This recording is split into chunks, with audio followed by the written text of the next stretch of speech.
pessoal. Hoje a gente então inicia de forma assíncrona a nossa última aula da disciplina de saneamento de pequenas comunidades do curso de Engenharia Civil. Então, até o momento, né, a gente está focando o nosso estudo no manejo dos resíduos sólidos gerados em pequenas comunidades, né? E especificadamente, duas aulas, né, foram focadas no manejo dos resíduos orgânicos, sendo eles resíduos domésticos quanto resíduos de origem animal e vegetal, né, que são muito encontrados em pequenas comunidades rurais. Então, na aula passada, a gente estudou o que são biodigestores e o foco da nossa aula de hoje é o estudo da compostagem. E afinal, o que é uma compostagem? Acredito que muitos de vocês já viram uma compostagem ou já se informaram em relação a esse assunto, visto que essa é uma técnica relativamente antiga, né, e sustentável para fazer esse manejo correto dos resíduos orgânicos gerados, né, em uma casa ou uma pequena comunidade. Então, a compostagem ela é uma alternativa barata e eficiente para a produção de fertilizantes, né? A gente tem que entender aqui que, assim como os biodigestores, a gente tem a produção de fertilizantes, ou seja, de um composto orgânico, a partir da digestão dessa matéria orgânica, né? Como é feita essa digestão da matéria orgânica? Através de micro-organismos que conseguem biodegradar, né, esta parte da matéria orgânica. Então, para pequenas comunidades rurais, né, quando a gente pensa nesse contexto, que é o foco da nossa disciplina, né, as pequenas comunidades, a gente vê a compostagem como uma alternativa de grande importância econômica, né, principalmente porque a gente também tem essa demanda de fertilização, visto que em pequenas comunidades rurais são plantadas diversas culturas, né, e muitas vezes o solo precisa ser nutrido, e nesse caso muitas vezes é utilizado então um fertilizante mineral. Portanto, produzir um fertilizante a partir do lixo, né, é uma alternativa super viável e rentável. Principalmente também, pessoal, pela qualidade, né, desse fertilizante gerado. Por quê? Porque em pequenas comunidades rurais, a gente tem uma variedade gigantesca de produtos que podem passar por essa compostagem, né? A gente tem desde os resíduos domésticos orgânicos até resíduos vegetais, restos de cultura, que a gente já viu, né? E também, em grande quantidade, resíduos animais, né? Estercos, por exemplo, que podem ser utilizados nessas composteiras, tá? E na compostagem, então, a gente tem um misto, né, de processos, e esses processos seriam processos químicos e biológicos, né? As bactérias, os fungos, os micro-organismos presentes nesse mosto, nesse substrato, eles vão conseguir degradar a parte biodegradável da matéria orgânica, né? E a partir disso, pessoal, a partir desse processo metabólico que a gente já viu, né, como é que funciona quando nós estudamos a parte dos biodigestores, né, as fases, então, dessa digestão, tudo isso vai acarretar na produção desse fertilizante, ou seja, através da digestão desse resíduo orgânico, a gente vai conseguir fazer uma liberação maior desses nutrientes para o solo, né? Nós vamos diminuir também a densidade desse resíduo, né? A gente vai diminuir a parcela de carbono, visto que a gente vai também ter, de certa forma, a liberação do carbono em forma de gás, né? CO2, a partir de uma digestão aeróbia. Bom, os micro-organismos, eles obtêm, a partir desse rejeito orgânico, né, o carbono e demais nutrientes necessários para a sua sobrevivência, né? Então, basicamente, esse mosto de compostagem alimenta os micro-organismos, né? E do que isso depende, né? Não basta somente a gente colocar, então, os resíduos orgânicos em um pouco de terra e achar que ali os micro-organismos vão conseguir viver e se reproduzir e fazer a degradação correta dessa matéria orgânica. Por quê, gente? Porque uma composteira, né, assim como qualquer outro processo que envolva micro-organismos, qualquer outro processo biológico, ele vai ter várias, né, variáveis, como, por exemplo, temperatura e umidade, que vão afetar 100% na qualidade do fertilizante gerado e também na vida desses micro-organismos, né? Ou seja, a gente vai ter condições ideais de água e de temperatura que devem ser mantidas para que a gente consiga fazer todas as fases da compostagem e ter um produto final estabilizado, livre de patógenos e com uma alta concentração de nutrientes, né? Então, os micro-organismos, eles acabam liberando substâncias que vão melhorar o rendimento das culturas agrícolas, né? Que é o propósito de um fertilizante. E esses nutrientes, então, eles vão servir para as plantas onde esse fertilizante vai ser agregado. Aqui é importante também a gente entender um pouco de como é que é feita essa liberação, né, pessoal? Isso está muito relacionado com o que a gente estudou na última aula, nas razões carbono-nitrogênio. O que os micro-organismos acabam fazendo com o rejeito, com o resíduo orgânico? Eles consomem a maior parte do carbono, né, através dos seus processos metabólicos. E essa liberação, né, desse consumo de carbono vai ser através, né, da liberação de gases. Gás metano, se for uma digestão anaeróbia, ou CO2, se for uma digestão aeróbia. Claro que mais N outros gases serão liberados, né, em uma digestão aeróbia e anaeróbia, mas geralmente a gente diferencia essas duas digestões através desses dois gases predominantes em cada tipo de digestão. Então, o que acontece se a gente reduz esse teor de carbono? Nada mais do que a gente reduz a relação carbono-nitrogênio, né? E a gente já viu que o acesso ao nutriente nitrogênio, né, ele é muito mais facilitado pelas plantas quando a gente tem uma baixa razão carbono-nitrogênio. Porque lembra do que eu expliquei para vocês nas aulas anteriores em relação ao processo de imobilização dos nutrientes, né? Se a gente tem uma alta concentração de carbono, uma alta razão carbono-nitrogênio, a gente tem uma fase, né, que se chama imobilização do nitrogênio, ou seja, os micro-organismos precisam pegar o nitrogênio do próprio solo, né, e aí pegar emprestado esse nitrogênio do próprio solo para conseguir realizar o seu processo metabólico, fazendo com que haja uma falta desse nitrogênio no solo. Então a gente, na verdade, não consegue fazer uma fertilização boa dessa maneira, né? Porque a gente acaba competindo por esse nitrogênio em relação ao crescimento da planta, né? E ao micro-organismo. Então, o micro-organismo na composteira, ele vai reduzir esse teor de carbono, reduzindo a relação carbono-nitrogênio do produto final, né? Além disso, pessoal, os micro-organismos eles conseguem melhorar, de forma geral, condições físicas, químicas e biológicas, né? Dessa composteira, e esse fertilizante consegue melhorar todas essas características, essas condições do solo, né? Então, o que acontece a partir da geração de um composto orgânico, né? Que é o resultado da nossa compostagem. A gente geralmente tem um produto menos denso, com menor teor de água, livre de odor, né? Livre de patógenos, então excelente para a fertilização de diversas culturas. Então, qual que é o principal objetivo de uma compostagem, né? Acelerar com qualidade a estabilização da matéria orgânica. Por que a gente precisa passar por um processo de compostagem? Por que eu não posso colocar o meu resíduo orgânico direto no solo se ele já tem um baixo teor carbono nitrogênio, por exemplo, né? Se eu já tenho um mosto livre de patógenos, por exemplo. Porque muitas vezes o acesso desses nutrientes ele é dificultado. Então, a compostagem nada mais é do que uma forma de você acelerar esse processo de estabilização, né, e de degradação da matéria orgânica. E aí, como resultado, a gente tem dois componentes principais desse composto orgânico. O primeiro são os sais minerais, né? Os sais minerais vão ser aqueles componentes dentro do nosso composto orgânico responsáveis, né, por fazer então a fertilização, ou seja, sais minerais vão estar com os nutrientes disponíveis para as raízes das plantas, né? E o humus, pessoal, por outro lado, ele acaba sendo o produto sem o sal mineral, né?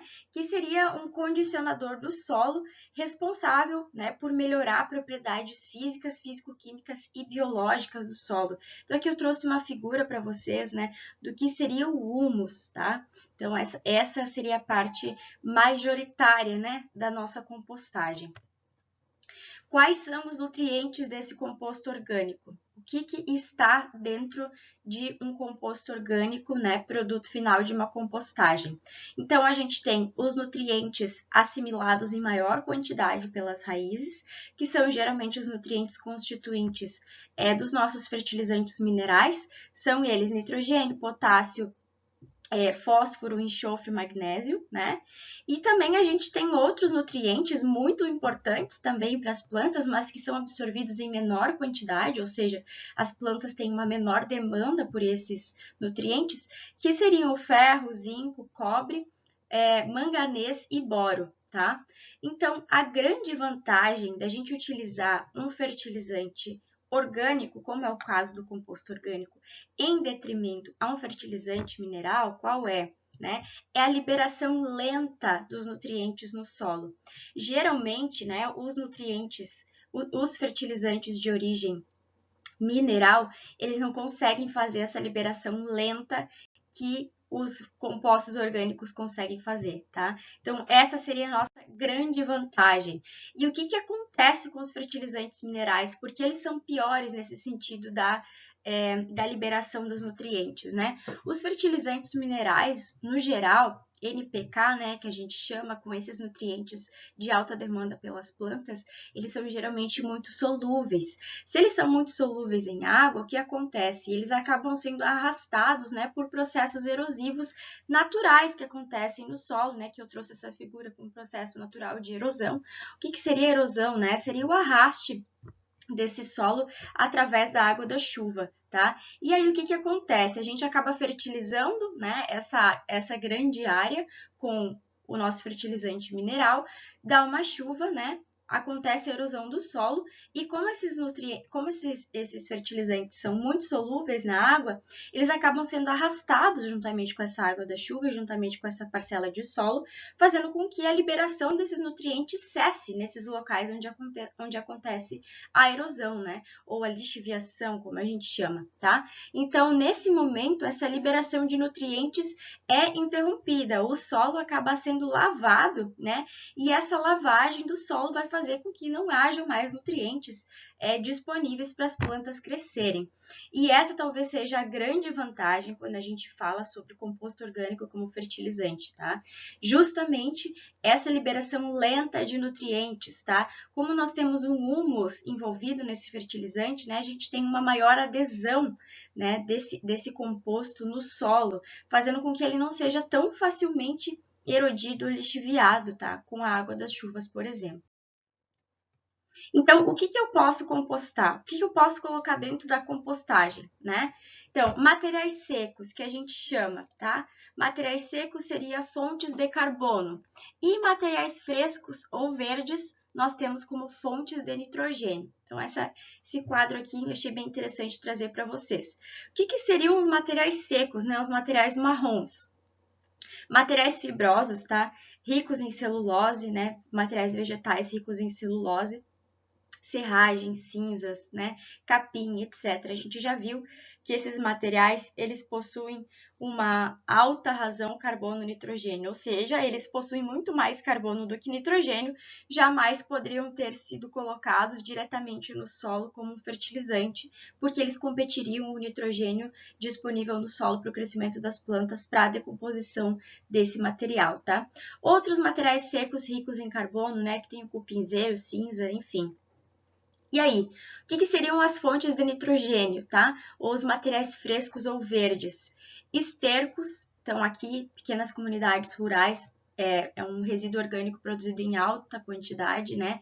Cama de animais, como por exemplo a cama de frango, né? Que nada mais é do que aquela serragem com um pouco de esterco, que é utilizada como a própria cama do frango, né, em um galinheiro, restos frescos de peixes, folhas frescas e tenras, né, folhas de leguminosas em geral, e outros materiais secos ricos em nitrogênio.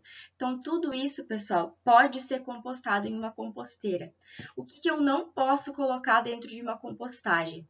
Madeira tratada, tá? Ou seja, uma madeira com algum produto anti-cupim ou uma madeira invernizada. E, obviamente, né, pessoal, a gente não pode colocar resíduos não orgânicos, como, por exemplo, vidros, metais, couro, tinta, plásticos, né?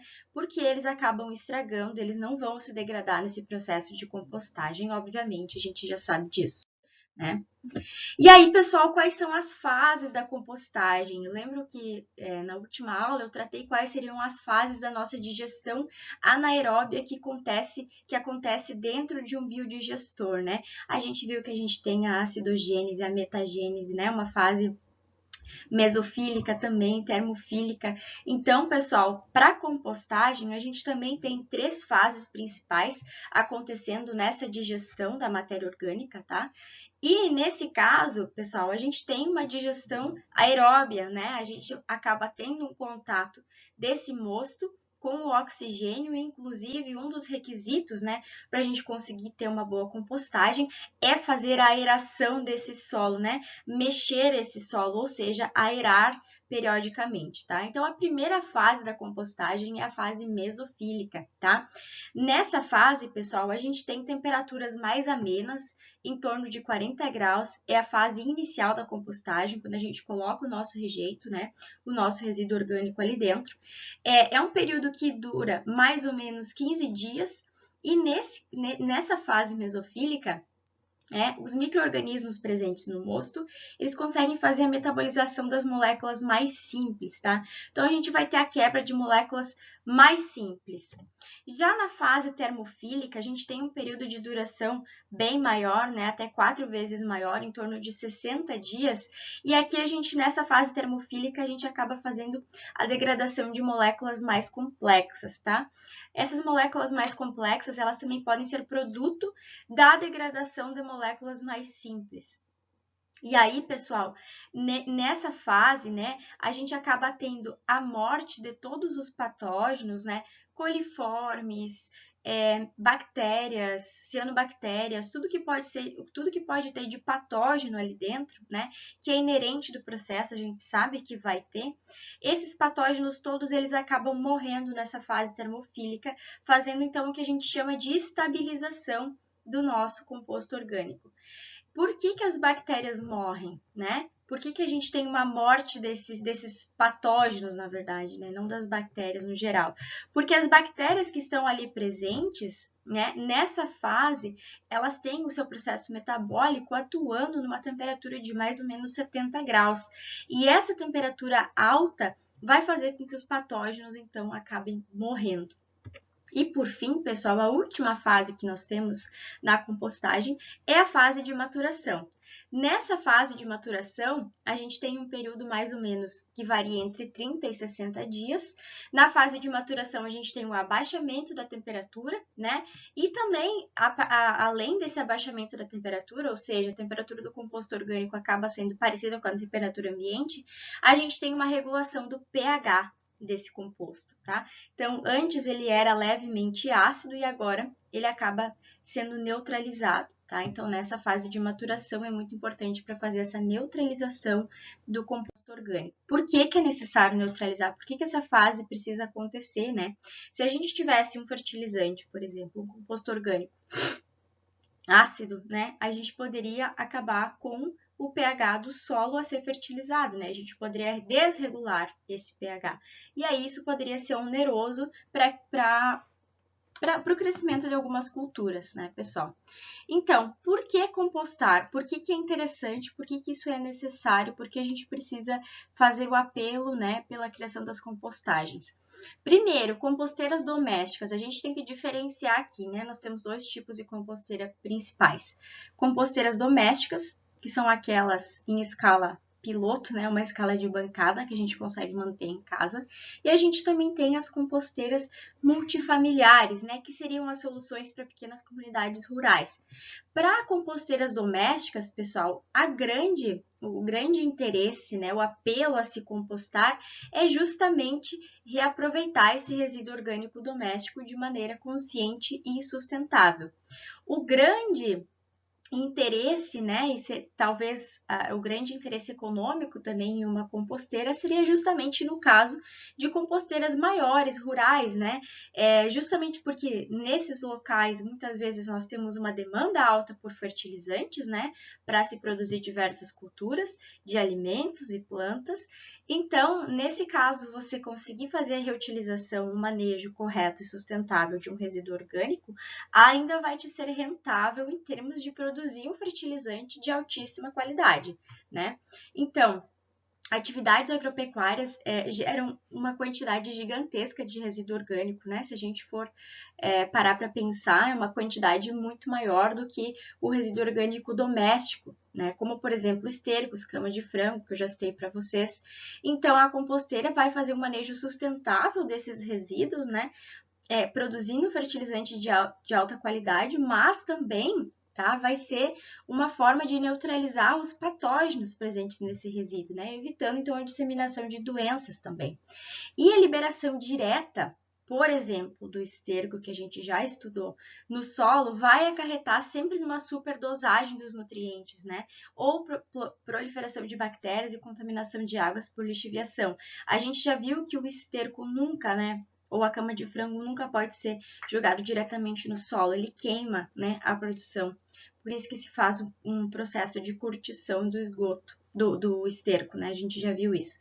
Então, é o mesmo princípio da compostagem, né? A partir dessa compostagem desse resíduo, a gente consegue eliminar todos os patógenos envolvidos e a gente consegue fazer uma liberação correta desses nutrientes para o solo sem uma superdosagem, né?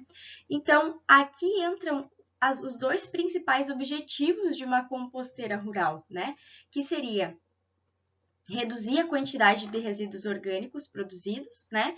E de certa forma, por tabela, o que é muito importante, diminuir a poluição ambiental, porque a gente sabe que um manejo incorreto desses resíduos vai causar uma poluição ambiental, nesse caso, até pode, né, afetar a saúde da comunidade, né, visto que várias doenças podem ser proliferadas através do manejo não correto, por exemplo, de resíduos animais, né. Condições necessárias para a realização de uma compostagem rural, né? Criação de uma composteira rural. Então, primeiro falando sobre o local, onde a gente pode instalar uma composteira. Pensando, tá, pessoal, que ela não é tão pequena assim, né? Dependendo do número de famílias envolvidas nessa composteira, a gente tem um tamanho cada vez mais aumentado. Então, primeiro, o local deve ser de fácil acesso, isso é óbvio, né? Com solo de chão batido, tá? Não deve ser cimentado, não deve ser concretado. Ainda, esse local ele deve estar próximo do local de armazenamento do material palhoso, tá? Ou seja, a gente vai, como nos próximos slides eu vou mostrar para vocês, a gente vai utilizar muito material palhoso para fazer a compostagem, portanto, esse local, em termos logísticos, ele tem que estar perto, né, dos locais onde esses resíduos palhosos são armazenados. Ainda, né, deve ter uma fonte de água próxima, seja ela canalizada ou não, porque a gente necessariamente vai ter que fazer a correção de umidade dessa composteira de forma periódica, né? À medida que as camadas vão sendo adicionadas nessa composteira, a gente precisa colocar mais água, né? E a molhagem também, para além, né, da constituição das camadas, ela acontece toda vez que o material é aerado, né? Ou seja, que essa composteira é revolvida.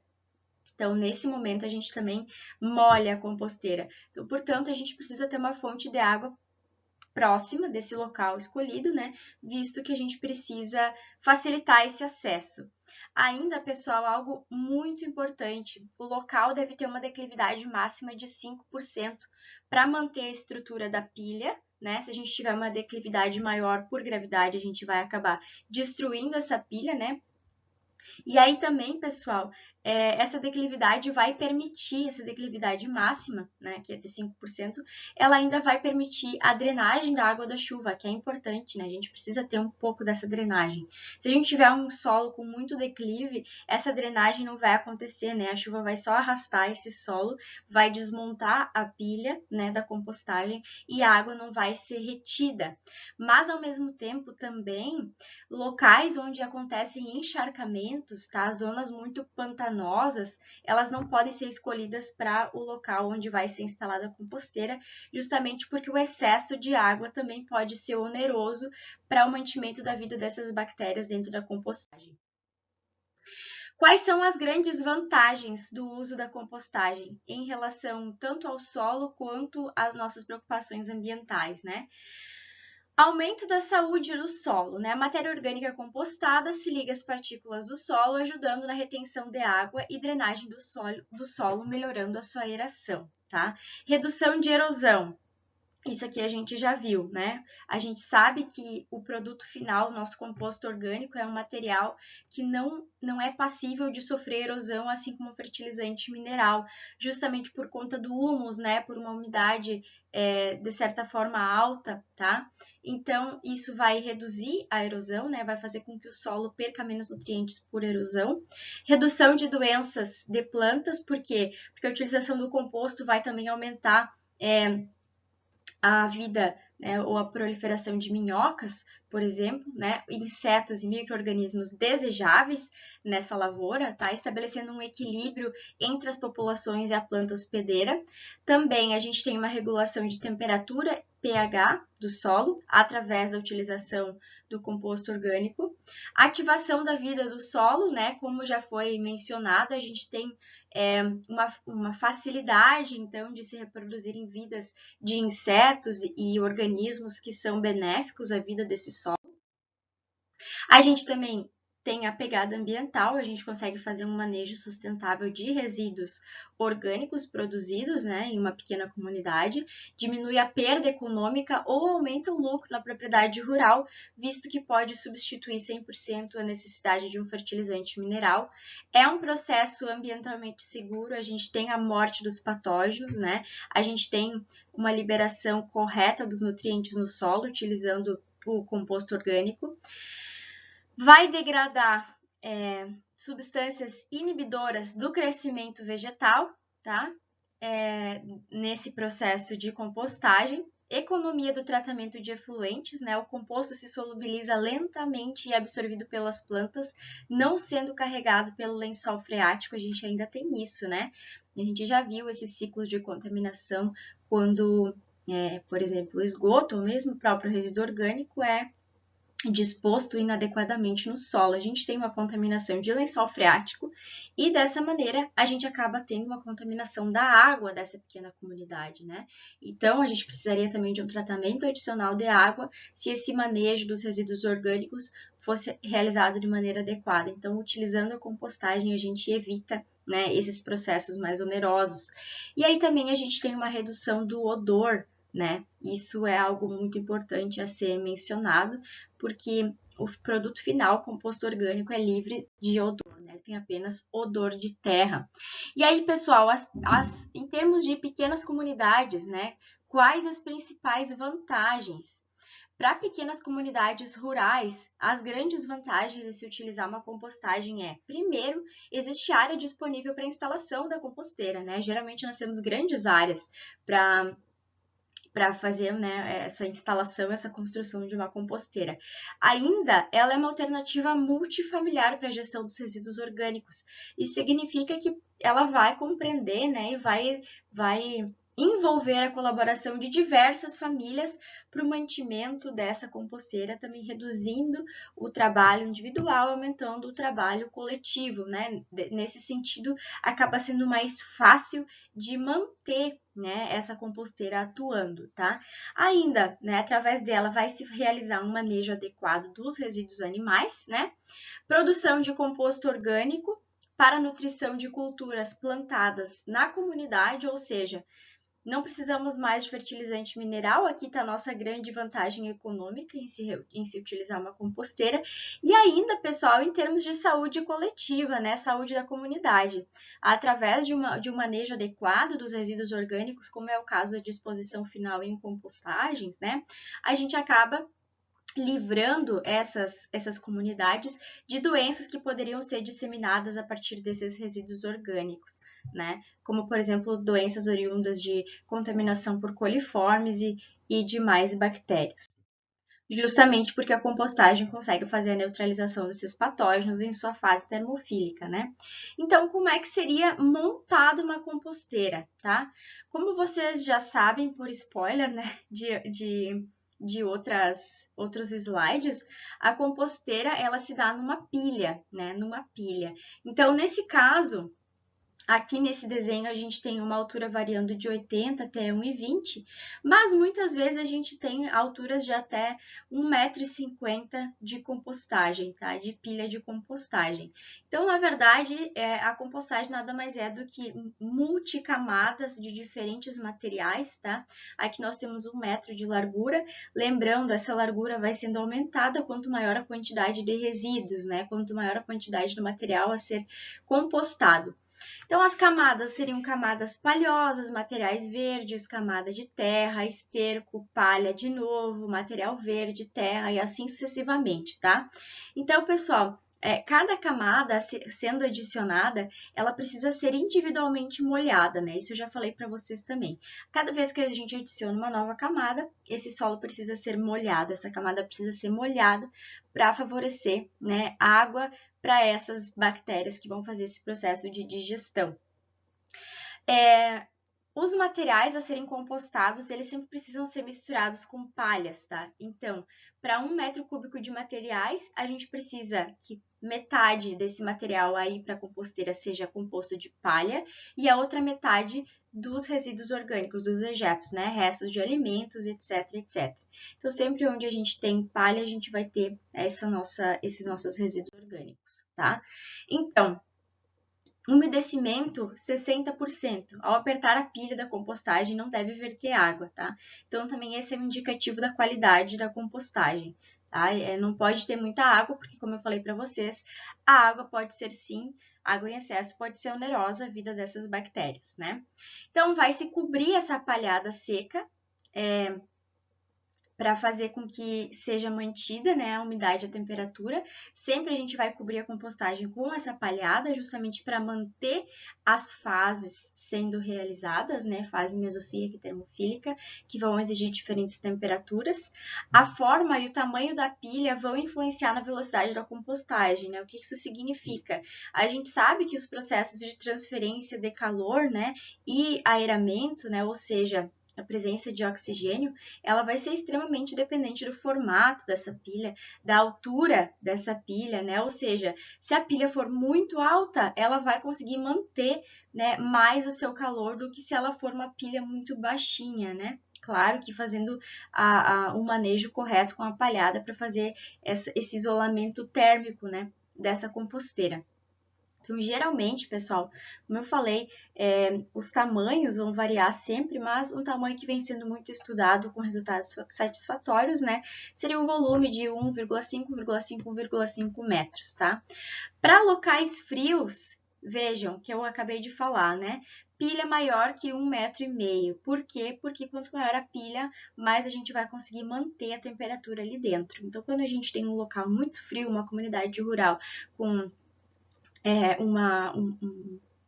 um período, né, do ano muito frio, o que a gente pode fazer para manter a nossa compostagem em atividade? A gente pode aumentar o tamanho dessa pilha, né, diminuir um pouco talvez a largura, aumentar o tamanho, e aí a gente consegue fazer o mantimento dessa temperatura.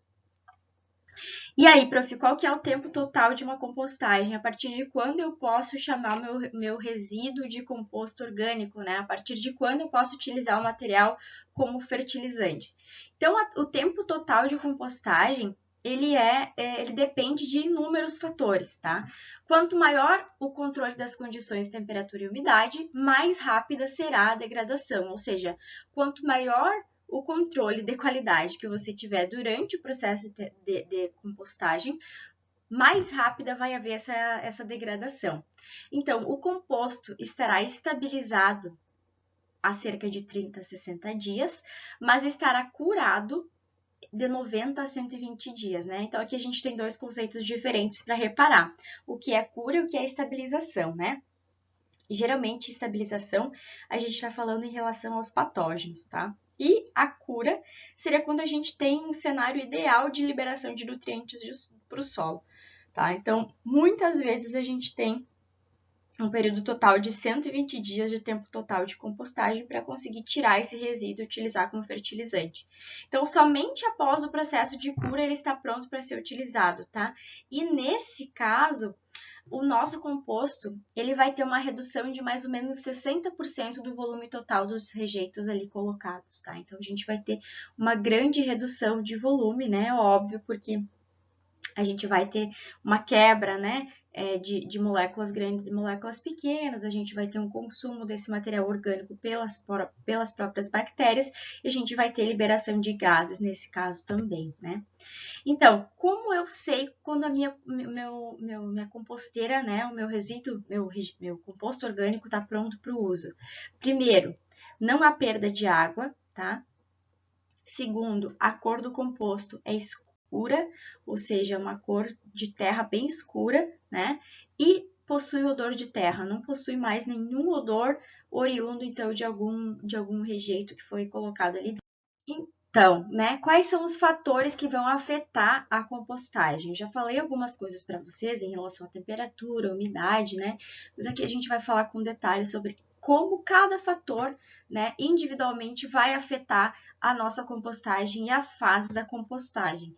Então, primeiro, umidade, né? A gente sabe que toda essa vida bacteriana dentro de uma composteira, ela vai depender da água, né? A gente vai precisar de água para manter essa composteira funcionando. Todos os processos metabólicos dependem da água.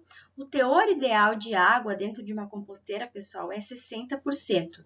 Como eu sei que eu tenho água suficiente na compostagem, tá?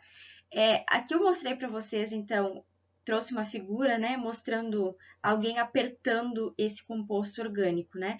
Esse teor de 60% é um teor onde, ao apertar, tá, esse composto consiga se manter agregado. Então, essa é a umidade ideal para esse composto orgânico.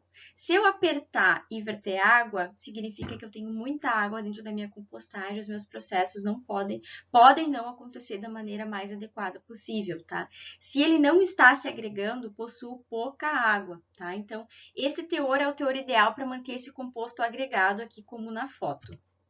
Segundo, aeração. Pessoal, diferentemente dos biodigestores, no caso de uma compostagem, a gente está fazendo um processo de digestão aeróbia, ou seja, micro-organismos aeróbicos que estão fazendo a digestão dessa matéria orgânica.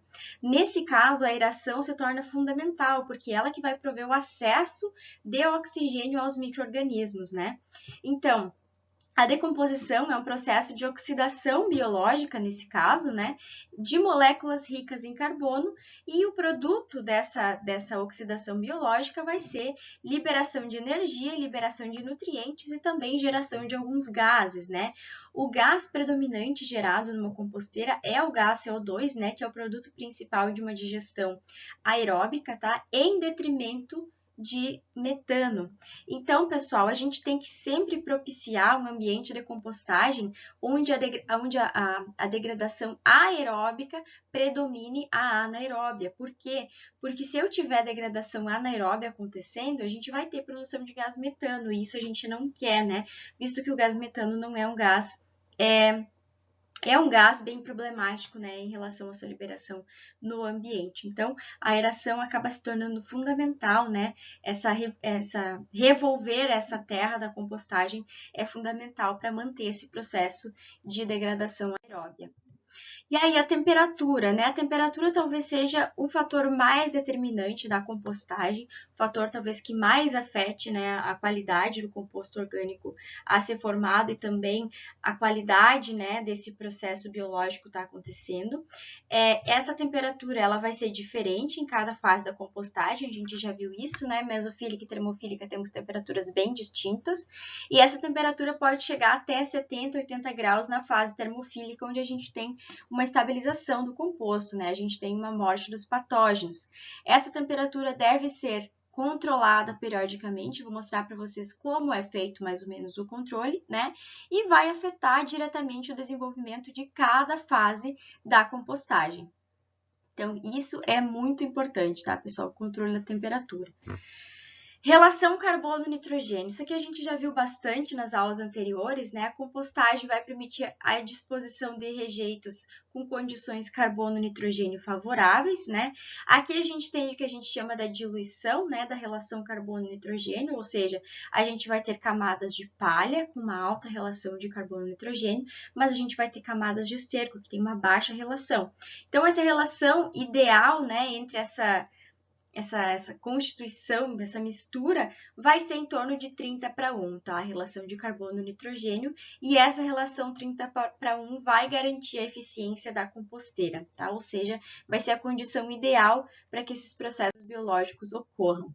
Ainda, pessoal, tamanho de partícula, né? A gente sabe que o tamanho de partícula afeta diretamente o acesso dos micro-organismos a esse material a ser degradado, né?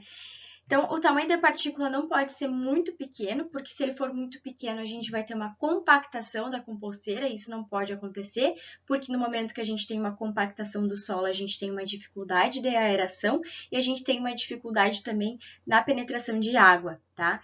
Então, restos de cultura como soja, feijão, goma e folhas podem ser compostados inteiros, né?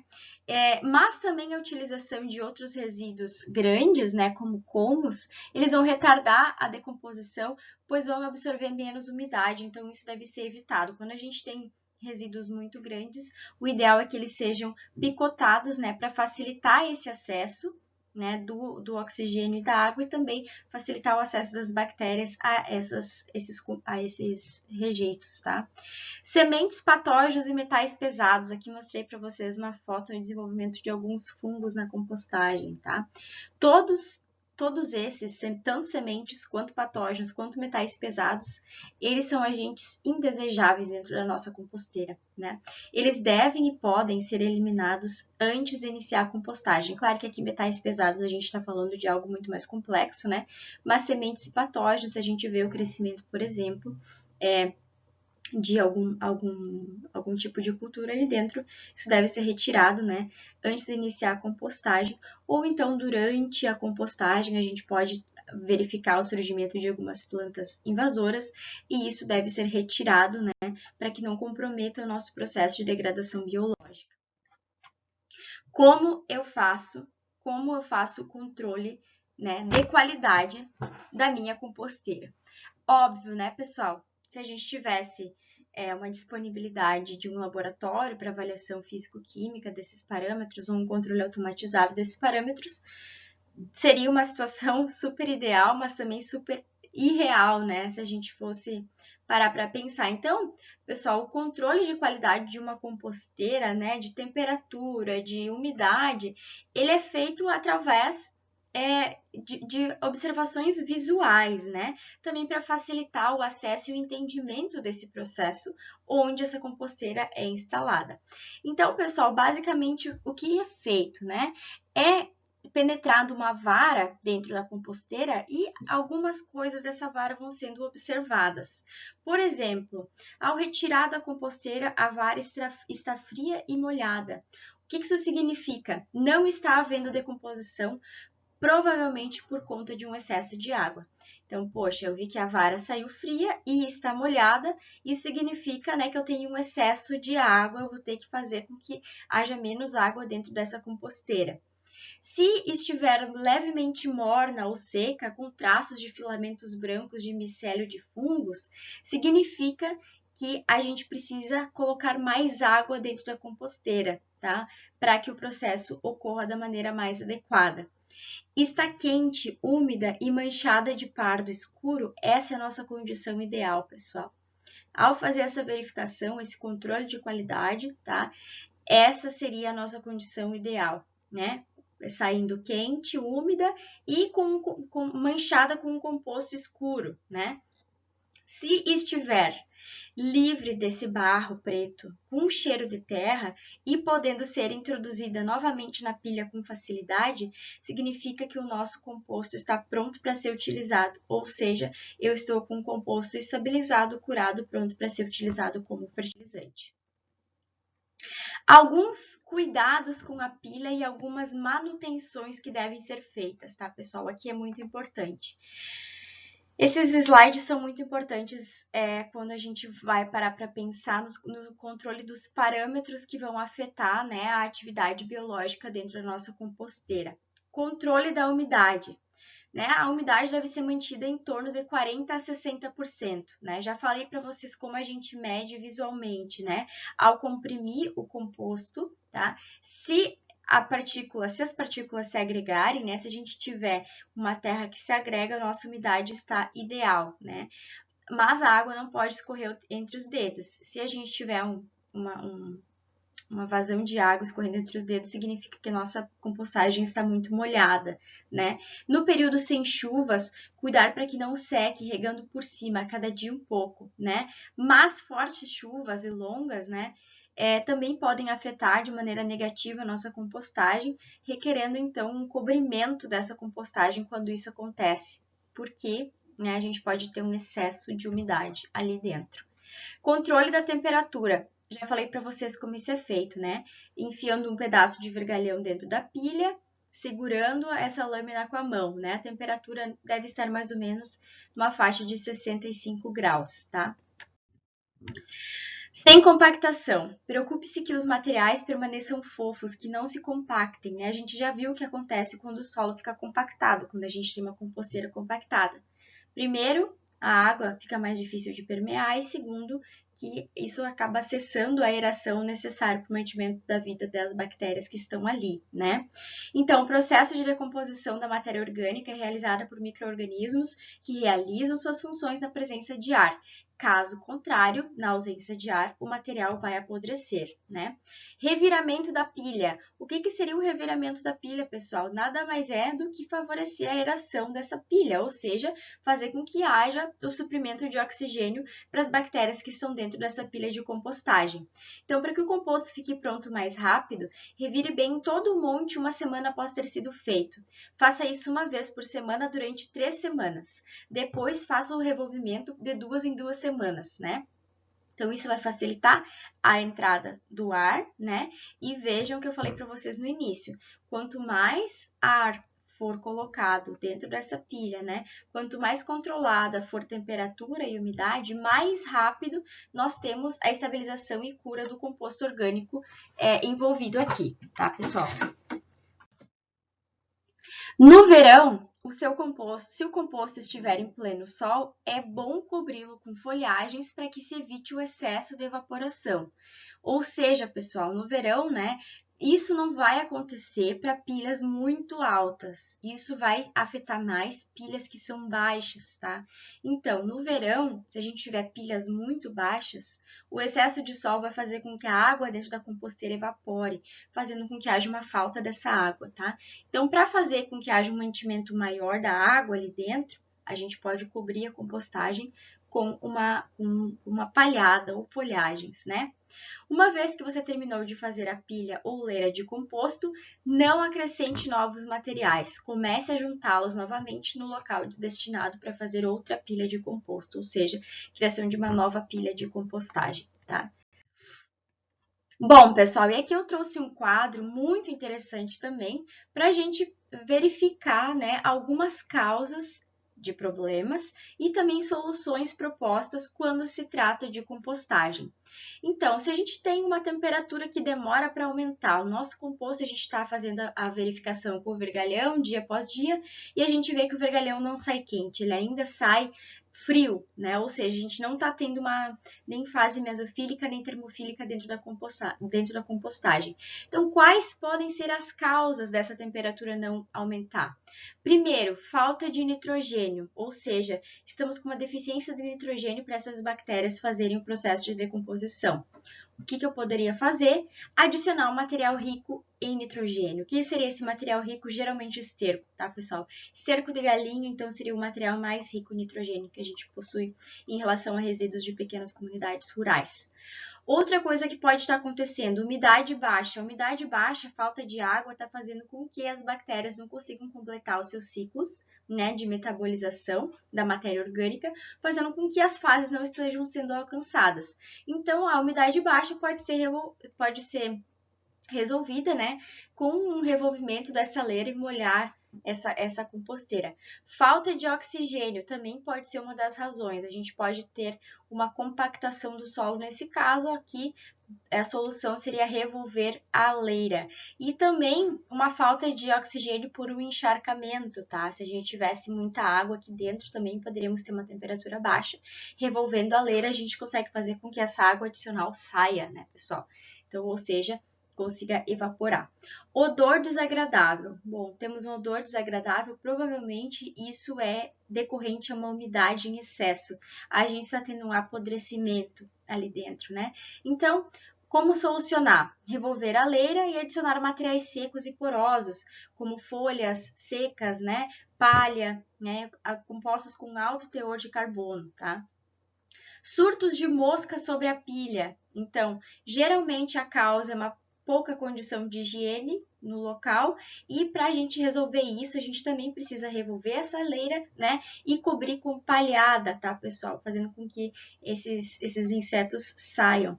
E o cheiro de amônia, o que pode estar acontecendo se nós tivermos um odor de amônia? A gente pode ter geração de chorume ali dentro, tá? Ou seja, aquele líquido que permeia. E para isso a gente precisa revolver a leira, porque a gente não quer a geração desse chorume. E a gente pode ter também uma relação carbono-nitrogênio imprópria. E aí, a partir disso, a gente tem que adequar essa razão na razão adequada de 30:1, né, que a gente já viu. E aqui, pessoal, rapidamente eu trouxe para vocês, né, a influência de cada nutriente que pode estar nesse composto orgânico final, né? Nesse fertilizante orgânico de altíssima qualidade, que é o produto final de uma compostagem, o que cada nutriente faz afetando, né, a saúde das plantas. Então, por exemplo, o nitrogênio, tá? Ele dá o suporte para fazer a formação de proteínas e o crescimento da planta. O potássio, por exemplo, né, que é outro elemento muito importante, altamente liberado por um fertilizante orgânico, regula a entrada e saída de água na planta e ajuda na absorção de outros nutrientes. O fósforo, pouco consumido pelas plantas, se fixa facilmente no solo, precisando de meio ácido para reagir. Estimula o crescimento das raízes, sementes e frutos, tá? Então, o ferro, por exemplo, afeta diretamente na formação da clorofila das plantas, né? O boro ajuda na formação do pólen, né? Na resistência física das plantas. Então, como cada elemento, né? Cada nutriente presente nesse composto vai afetar diretamente a saúde, o crescimento e o mantimento da vida das plantas que vão receber esse fertilizante para se desenvolver. Tá? E aí, pessoal, aqui a gente trabalhou, né, no contexto pequenas comunidades rurais, né? Mas, prof, e se a gente for pensar para além das pequenas comunidades rurais, onde a gente tem características 100% adequadas a se instalar uma composteira, visto que uma composteira rural é algo de uma fácil instalação e construção, que exige pouca manutenção, né? É barato, ainda é rentável economicamente, porque gera um fertilizante de alta demanda no meio rural, né? Qual seria, prof, a solução para pequenas comunidades urbanas, então que não estão localizadas no meio rural, né? E a gente sabe, né? Reitero aqui para vocês, falando do que a gente sempre discute e debate nas nossas aulas, né? Tecnologias existem para o manejo adequado, tanto de água, de esgoto, de resíduo orgânico, resíduo sólido gerado, né? Qual que é o foco da nossa disciplina? Por que a gente foca em pequenas comunidades? Porque geralmente são, né, as comunidades sem acesso a essas tecnologias por N fatores que a gente também já discutiu em aula, né? Então, pessoal, pensando em uma solução, né, para o manejo dos resíduos orgânicos de uma pequena comunidade urbana, por exemplo, pensando em compostagem, a gente pode ter a solução da composteira doméstica, né? Nesse caso, a gente não tem a demanda por fertilizante, mas a composteira surge então com o apelo do manejo adequado e sustentável dos resíduos orgânicos. E isso afeta 100% no impacto ambiental do que seria o manejo inadequado desses resíduos e também na saúde da comunidade, né? Porque a gente sabe que resíduo orgânico acaba sendo suscetível a proliferar diversas doenças, né? Então, nesse caso, pessoal, pequenas comunidades urbanas onde não há, né, um espaço disponível para se fazer uma composteira multifamiliar, a gente pensa numa solução individual, unifamiliar, que seria a composteira doméstica, né? A composteira doméstica nada mais é do que uma sequência de 3 caixas, né?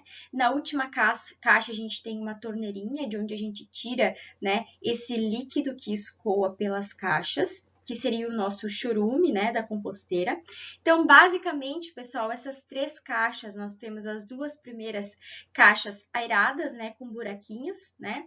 Em uma das caixas você vai colocar terra e minhocas. As minhocas, nesse caso, vão atuar também como seres para fazer a aeração desse mosto, ou seja, para conseguir acessar o oxigênio, para essas bactérias acessarem o oxigênio através do revolvimento que as minhocas fazem no solo, né?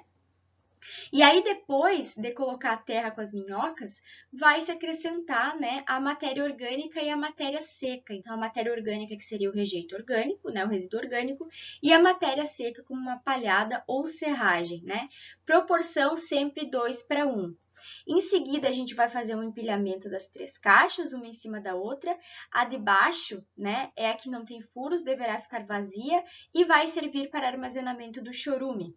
A caixa do meio só vai ser utilizada, pessoal, para um excesso de resíduo, né? No momento que a caixa de cima lotou, a gente vai colocar, então, a caixa de baixo. E essas 2 caixas vão ter uma ligação entre si, né, para que as minhocas consigam permear de uma caixa para outra, né? Passar de uma caixa para outra. A de cima que contém terra e assim as minhocas vão utilizar esses buraquinhos para migrar de uma caixa para outra. Quando a caixa de cima estiver cheia, passe-a para a posição do meio e coloque a que estava no meio em cima para começar a ser lotada então de resíduo orgânico, né? E a partir de 50 dias esse adubo vai estar pronto. Então a gente tem uma compostagem até bem acelerada nesse caso, tá? A dica: mexa o composto sempre que foram adicionados novos restos de comida, assim como é feito quando a gente adiciona novas camadas à nossa composteira rural, né, pessoal? A gente sempre vai fazer uma mexida dessas camadas, né? A oxigenação vai auxiliar, né, a ação dos micro-organismos e vai também evitar o mau cheiro. Vejam, não coloque frutas cítricas, ossos ou estercos de cães e gatos dentro da composteira. O composto sempre precisa estar úmido, tá? Então, aqui seria uma solução individual que poderia ser proposta para uma pequena comunidade urbana sem área disponível para instalação, né, de uma composteira multifamiliar, como seria o caso de uma pequena comunidade periférica, por exemplo, né, pessoal dos grandes centros. Então, aqui estaria uma solução de manejo sustentável e adequado de resíduos orgânicos, uma estratégia unifamiliar. Então, pessoal, essas são as referências que eu utilizei para fazer a aula de hoje, tá? E seria isso. Até mais!